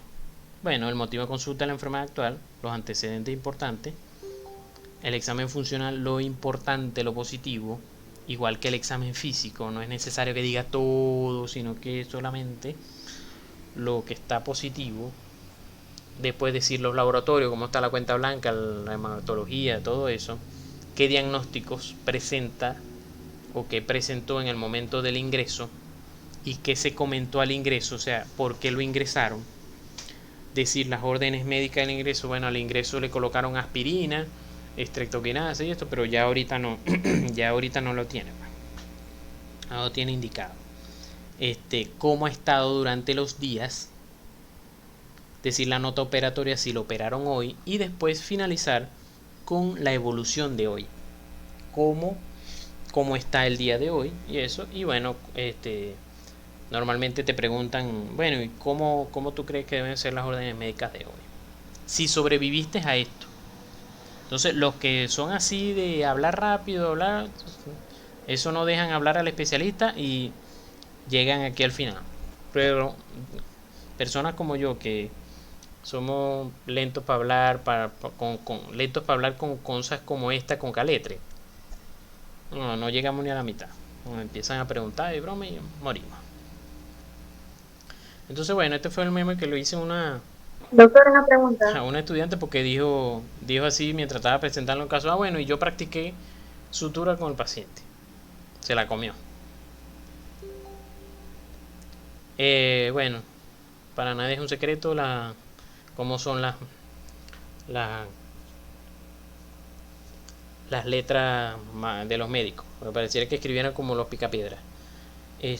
Pero traten de que su letra sea legible, que se mantenga legible. Si se han dado cuenta, como los memes que hay por ahí, que cada vez que pasan de semestre la letra es peor, pero porque más contenido que tienen que escribir. Pero que cuando escriben una historia sea legible de tal manera, porque la historia es para que otros la lean, sino para dar flojera leer. Esto que ustedes ven aquí, esto da flojera leerlo. Este lo hicimos a propósito. Esta foto es hecha de allá en el hospital. Bueno, va a pasar. Por supuesto que van a estar en una guardia y no empiecen, no lleven la mente en que ya se va a terminar la guardia, porque si no van a poner la cara de Liam Neeson. Y bueno, yo creo que más nada por ahí. Cuando estaba en el sexto, en práctica médica 2, compañeros del sexto, ya cuando íbamos a las clínicas.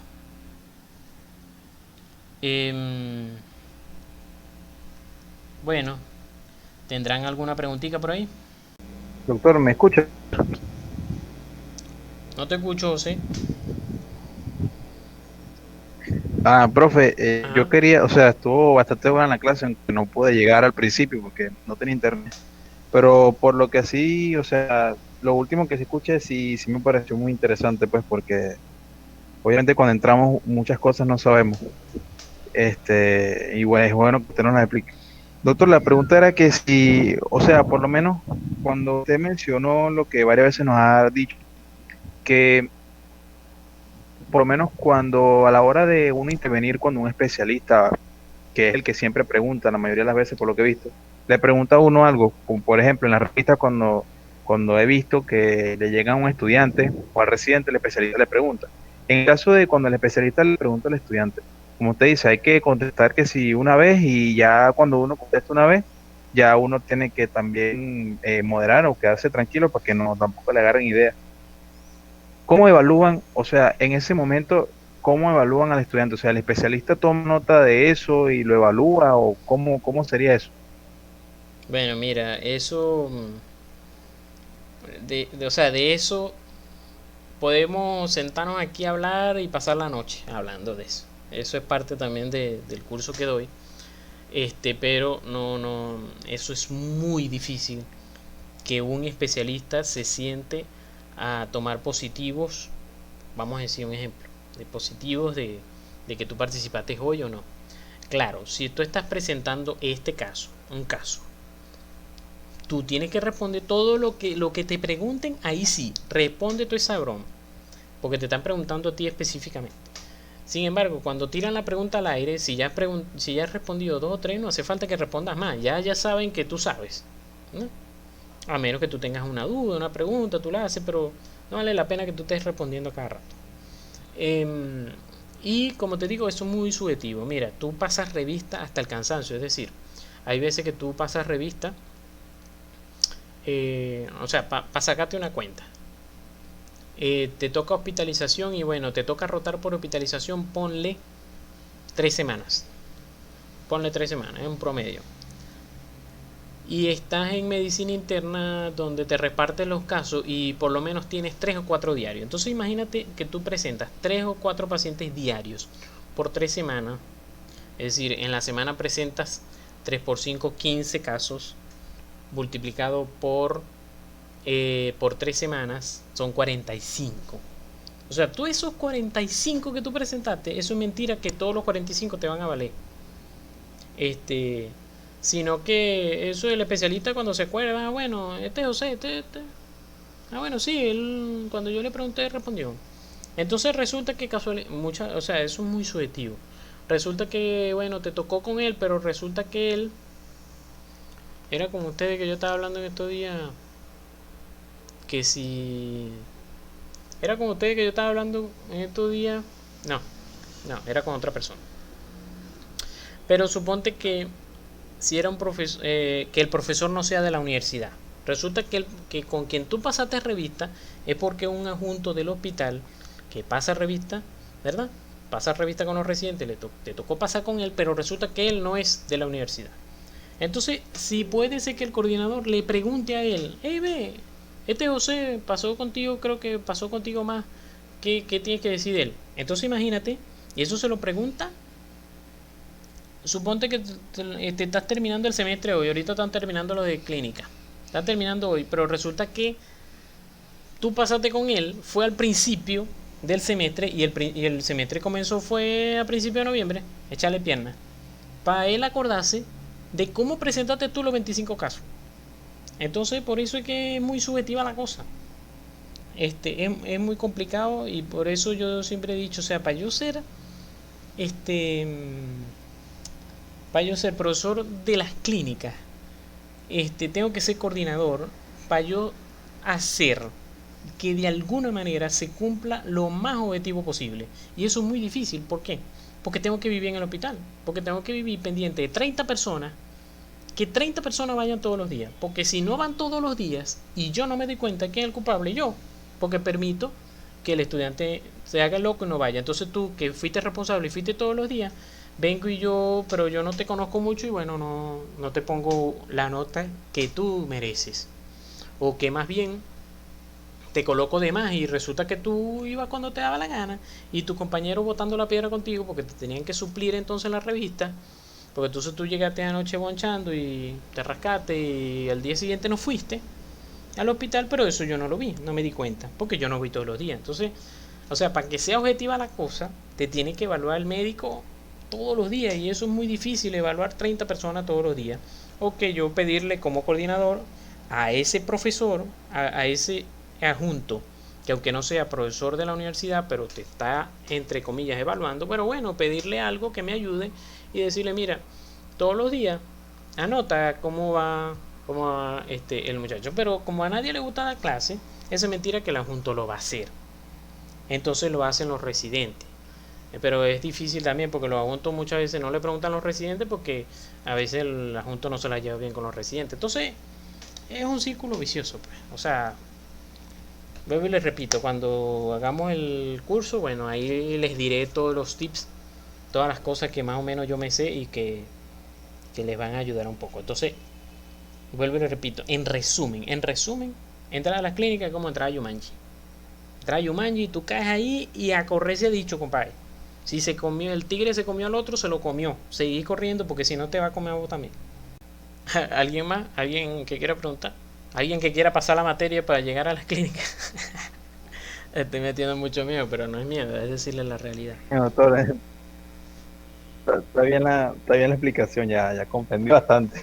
O sea, sí, usted había dicho bastantes veces que eso iba a ser así, que es como trae Jumanji, broma, y bueno, sí, me imagino, porque también le había preguntado a amigos así, también me habían comentado, no, mira, eso es, tú llegas y bueno, tú tienes que comportarte ya listo como un doctor y tratar de hacer lo mejor que puedas, aunque tú no seas el doctor y seas estudiante todavía, tienes que comportarte como tal y tienes que tomar responsabilidad y todo eso, y o sea, me estuvo comentando ahí, pero sin embargo siento que es como usted dice, un tema muy amplio y que bueno, lo hablaríamos ya más adelante.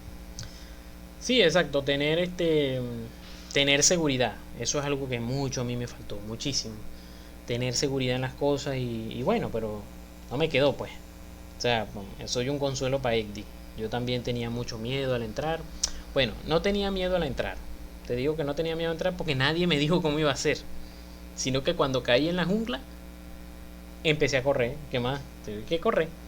Y por supuesto, ya ahí estando adentro, sí, tenía mucho miedo. Todas las clínicas yo las pasé con miedo, excepto la última. La última ya yo dije, nah, esto está bueno, ya yo me voy a graduar, Dios mediante.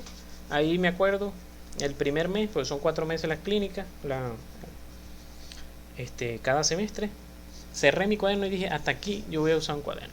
Ya yo voy a venir a las clases a escuchar, ya estoy cansado ya. Y claro, hice mis guardias, mi todo. Y al final llegué habiendo ya pasado con la acumulativa, pues. Cosa que no pude nunca hacer en las otras clínicas. Siempre llegaba al final sin haber pasado y eso era demasiado nervio para mí. Mucho. Por eso que en teoría a mí casi no me gustan los exámenes orales porque yo sé que se ponen nerviosos. claro, me gusta en el sentido de que me pongo en el lugar de ustedes y tal, y echo broma con ustedes, pero trato de más bien de que ustedes no tengan, no sientan miedo, pues. Pero me cuesta, a mí me costaba, pues.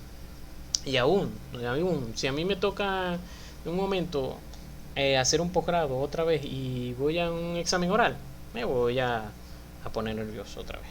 Pero, Egdi, lo que tienes que pensar es que así como todos han podido, como yo pude, tú también vas a poder, tú también vas a poder. Doctor, yo tengo una pregunta. A ver. ¿Es posible que, o sea, yo sé que la historia clínica es un documento legal, pero eso solo se maneja entre médico, residente y bachiller, o también lo puede ver el paciente? No, En caso no de que debe el verlo el paciente se paciente. ponga que quiere verla. No se la puedes entregar. Solamente, o sea, no sé, no conozco mucho de eso, pero solamente a través de un abogado y esas cosas. O sea, que un abogado la solicite a dirección y tal, con una orden de un juez y eso. O sea, con orden de juez y todo. Pero no, el paciente no puede ver la historia. Está descrito, pues está escrito legalmente que la historia no puede ser vista por el paciente.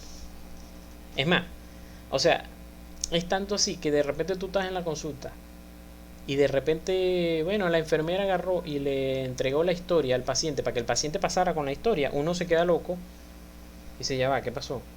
Pero claro, si fue que se le entregó ahí afuerita y pasó, bueno, no creo que haya leído la historia. Pero siempre te resaltan los ojos que un paciente llegue con su historia en la mano, porque eso no debe ocurrir.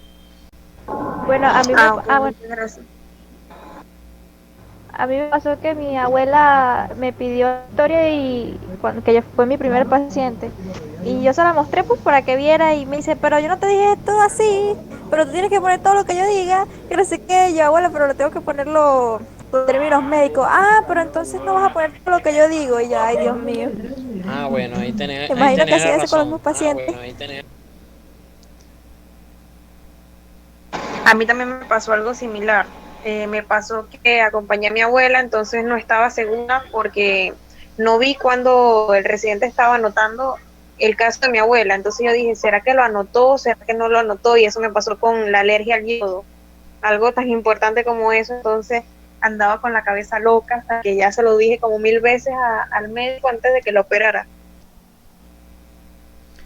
Sí, exacto. Eso son cosas que no puedes verificar. Claro, obviamente la historia que ustedes hacen la puede ver su familiar, pero en el hospital, o sea, tendrías que preguntarle, en el caso que tenías esa duda, María Fernanda, preguntarle otra vez al médico, mira, disculpa, colocaste que es alérgica a un medicamento, aunque se ponga bravo, no importa, no te importa eso porque eso es algo que puede matar a un paciente. Entonces, después te va a estar lamentando que se murió por culpa tuya porque no insististe, pudiste haber insistido en que él lo escribiera, pues. Porque entonces resulta que él no es el que va a operar a tu abuela, seguramente él no es el que va a operar a tu abuela, entonces no se va a acordar, pues. O si es un médico que tuvo 24 horas de guardia y lo va a operar al día siguiente, no se va a acordar. Y más con lo cansado que esté y eso. Doctor, otra pregunta, Ajá. pero ya esto es fuera del caso de la historia clínica. Cuando uno va a clínicas, a uno lo envían en emergencia un día, por ejemplo, y el día siguiente hospitalización, o se rota el mismo día en ambos. No, o sea, te envían por semanas. Normalmente te envían por semanas, o sea, 3 semanas en la emergencia, 3 semanas en hospitalización, 3 semanas en la consulta y así. Normalmente, pero aparte son las guardias. Es decir, tú vas a tener guardia cada 5, cada 6 días. Es decir, que aunque estés en hospitalización, ¿verdad? En las mañanas, la guardia de la noche, de 7 de la noche a 7 de la mañana, va a ser en la emergencia. Siempre la guardia va a ser en la emergencia. Independientemente por donde estés rotando esas semanas.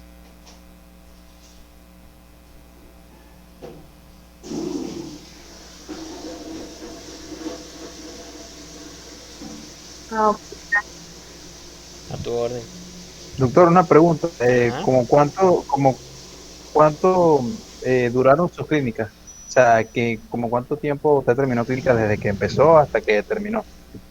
Mira, eso normalmente es un año y medio, en promedio. Un año y medio bueno, año y medio, entre año y medio y 2 años, vamos a decir, porque son 4 meses. Son 4 meses las clínicas, 4 por 4, 16. Son 16 meses. ¿Qué sería? 16 meses son 18 meses, son año y medio. Por eso te digo, como año y medio, porque entonces tienes que contar que entre cada clínica va a haber unas vacaciones de 3 meses, de 3 semanas a un mes. Ahora, siempre cuando la clínica pasa a través de diciembre, como en este caso que está sucediendo, lo que están terminando esta semana, que pasaron a través de diciembre, siempre se extiende más. Siempre, no sé por qué, le meten más semanas. Y entonces, o sea, no por las vacaciones sencillamente que tuvieron 2 semanas, o sea, que se fueron de vacaciones el 15 de diciembre y regresaron el 7 de enero, ahí tienes 3 semanas, ¿verdad? Pero además de eso, no se echan las 16 semanas, sino que se vienen echando como 20, 21. Entonces, no sé por qué. O sea, 21 además de las 3 que tuvieron de vacaciones. Entonces, bueno, se alargan y ahí se hace un poquito más largo. Pero, si yo no me equivoco, yo comencé mis clínicas septiembre de 2008 y terminé julio de 2010. Ajá, me eché 2 años, nunca había sacado la cuenta. Me eché casi los 2 años. También muy pocas veces las clínicas se paran, como me imagino que ya lo saben. Pero a mí me tocó siempre pediatría, cuando estaba en el séptimo, yo dije, muelle de leche. Como al mes, se pararon, o sea, se paró toda la universidad por un lío ahí, no me acuerdo cuál. Pero sí se paró como unas 3 semanas. Pero de resto no se paran, pues, muy pocas veces. Sí, o sea, por lo que yo tenía entendido, o sea, las personas que estaban estudiando en coro tenían un tramo muy largo para estudiar preclínica por eso, porque hacían mucho paro. Pero en cambio nosotros, por lo menos de lo que estamos estudiando en el primer semestre, bueno, Egdi, Michelle, o sea, todos nosotros estamos en el primer semestre juntos. Y prácticamente si nos ponemos a conversar y sabemos que no nos hemos tardado tanto como otros estudiantes que se han tardado muchísimo. Sí, Nosotros así hemos es. ido, gracias a Dios, rápido y sacando a cuenta ya para el año que viene nosotros deberíamos estar en clínica, para el año que viene. Sí, Dios mediante, en un año deberían estar entrando. Lo otro es que, bueno, siempre va a haber lo del filtro en el sentido de que los cupos, que no sé qué, y la broma, cosa que por lo que yo no pasé, porque entraba directo. Entonces eso es por cupo, no sabía. Mira, sí, o sea, sobre todo ahorita se está poniendo peor porque entonces se están acumulando. Porque ahorita el semestre que acaba de pasar de las clínicas, que está terminando, nada más entraron los del décimo, nada más permitieron que lo hicieran los del décimo por lo de la pandemia. Entonces ahorita hay 2 semestres del sexto para el séptimo que están en espera, imagínate, o sea, todos esos pocos estudiantes están en espera por entrar a los hospitales. Entonces hay muchas personas que están enviando para acá, para Caracas, pero bueno, eso es otro cuento, o sea, para sentarnos un día a conversar de eso. Porque yo no sé si en verdad el profesor que está aquí evaluando eso es de la Francisco de Miranda. No me vayan a proponer a mí, por favor, porque como les dije, tendría que estar yo yendo todos los días al hospital y el hospital no me paga como para estar en eso. Pues yo dar clase aquí sí, esto porque es mi hobby, me gusta. Pero estar vigilando detrás de ustedes, si vinieron a la guardia, si no, eso yo no estoy para eso. Si me pagan por eso bien, que yo nada más viva de eso, con gusto lo hago, pero de resto no. Bueno, ya por aquí ya no hay más clases. Lo que nos queda es la última historia clínica y el parcial que es el jueves, Dios mediante. Y bueno, voy a extrañar de verdad que darles clase. Bueno, espero que sigan adelante y que bueno, aquí estoy por supuesto a la orden, cualquier cosa que ustedes necesiten durante la carrera.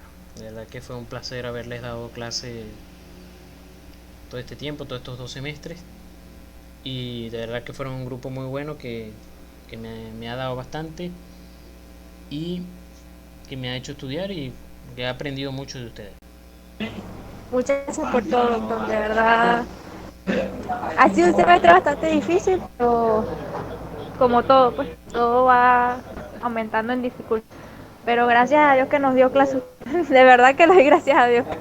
Porque de verdad usted nos ha enseñado muchísimo, tanto en el segundo semestre como en tercero con las asesorías y este semestre. Bueno, me alegra de verdad. Bueno, estamos en contacto, nos estamos viendo y bueno, éxito. Hasta luego, doctor. Claro,